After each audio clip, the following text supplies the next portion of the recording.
नमस्कार, मी दीपाली शिंदे तुमचं सर्वांचं मनपूर्वक स्वागत करत आहे। आज आपण बघणार आहोत मस्त अशी क्रिस्पी सोया टिक्की कशी बनवायची ते। चला तर मग रेसिपीला सुरुवात करूया। इथे मी घेतलेले आहे एक भांडं, त्यामध्ये पाणी घातलेलं आहे बघा, गरम पाणी केलेलं आहे आणि त्यामध्ये घातलेलं आहे 1 वाटी सोयाबीन आणि छान असं हलवून घ्यायचं आहे। मस्त उकळी येईपर्यंत त्याला शिजवून घ्यायचं आहे बघा। आता हे एका भांड्यामध्ये मी काढून घेतलेलं आहे आणि त्याचा आता आपण यामध्ये पूर्णपणे पाणी काढून घेणार आहोत बघा। त्याचं थोडं थंड होऊन द्यायचं आहे आणि मग त्याचं पूर्ण पाणी अशा प्रकारे दाबून काढून घ्यायचं आहे। सर्व सोयाबीनचं अशा प्रकारे पूर्ण पाणी व्यवस्थित काढून घ्यायचं आहे, जेणेकरून त्यामध्ये अजिबात पाणी राहणार नाही। आणि अशाच प्रकारे बघा मी सर्व पाणी येथे त्यातलं काढून घेतलेलं आहे, पूर्ण सुक्क झालेलं आहे बघा ते। आता ते एका मिक्सरच्या भांड्यामधून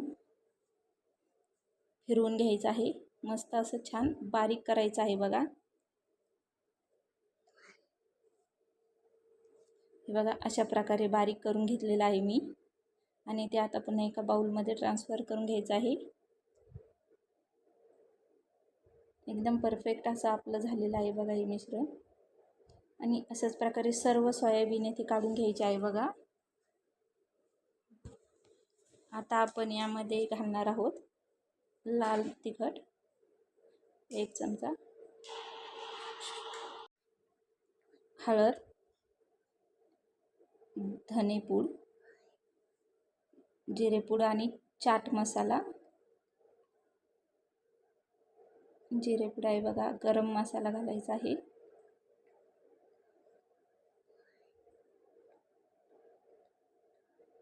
चिली फ्लेक्स आहे 1 चमचा, तुम्ही आवडीनुसार घालू शकता किंवा त्यामध्ये हिरवी मिरची ही बारीक कट करून घालू शकता। 1 बटाटा आहे बघा, जे मी उकडून घेतलेलं होतं। कॉर्नफ्लॉवर आहे 1 वाटी, कोथिंबीर, मस्त अशी हिरवीगार कोथिंबीर आहे बघा खूप सगळी, आणि अद्रक लसणाची पेस्ट आहे, चवीनुसार मीठ घालायचं आहे आणि सर्व व्यवस्थित मस्त असं मिक्स करून घ्यायचं आहे। एकदम घट्टच असा गोळा बनवायचा आहे बघा। तुम्हाला जर वाटत असेल की थोडंसं पातळसर राहिलेलं आहे तर त्यामध्ये तुम्ही थोडासा मैदाही ॲड करू शकता बघा। मस्त असं मिश्रण आपल्या इथे टिक्कीसाठी एकदम परफेक्ट असं रेडी झालेलं आहे बघा।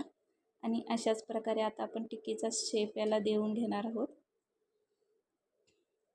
आणि मी एवढ्या छान छान रेसिपीज घेऊन येते तुमच्यासाठी, तर त्याला नक्की सबस्क्राईब करायला विसरू नका, चॅनलला लाईक कमेंट नक्की करा। अशा प्रकारे आपण सर्व टिक्कीचा आकार येथे तयार करणार आहोत आणि सर्व टिक्क्या इथे मी बघा तयार करून झालेल्या आहेत। आता आपण एका पॅनमध्ये त्या फक्त शेकून घेणार आहोत मस्त अशा।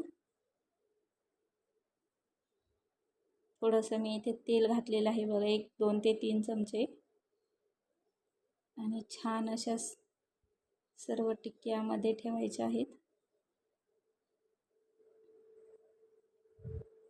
मस्त।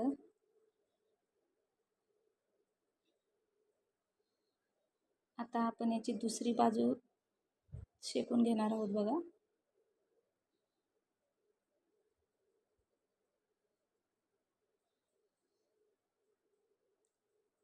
छान असं ब्राऊन कलर होईपर्यंत, पूर्ण मस्त क्रिस्पी होईपर्यंत या आपल्याला आलटून पलटून तळून घ्यायचे आहेत बघा। पूर्ण तेल त्यामध्ये शोषलं गेलेलं आहे बघा, पूर्ण तेलही संपलेलं आहे। मस्त अशा क्रिस्पी टिक्की आपली येथे रेडी आहे आणि खायलाही खूप सुंदर लागते बघा। अशाच चमचमीत आणि झणझणीत रेसिपीजसाठी दीपाली शिंदे ब्लॉगला सबस्क्राईब करायला विसरू नका।